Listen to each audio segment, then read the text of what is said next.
Brian Jorgensen with Butts Machine Tools. Today we're going to go over JMT PBF 3200, which is a 10-foot, 220 US tons. It's actually Durma is the manufacturer of this press brake. I'm going to go over the Dell M52. I'm not really going to go over it. I'm just going to show you what I have before I start running it.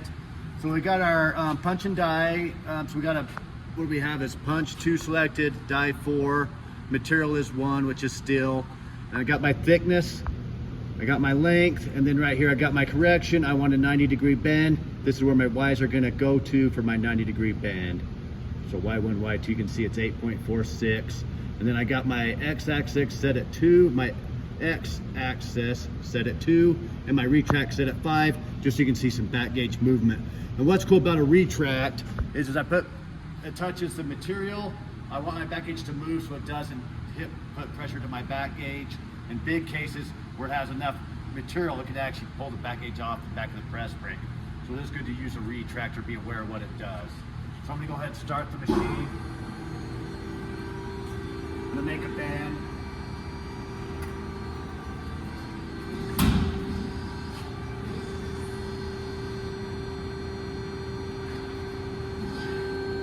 This has got a laser on it. That's a retract where there's hesitation for the back gauge to move back. One bend.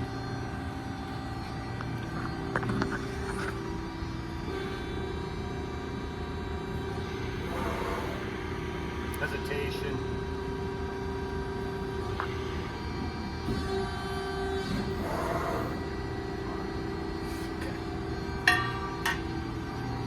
And Josh, if you'll go to the back, I can watch the back gauge move.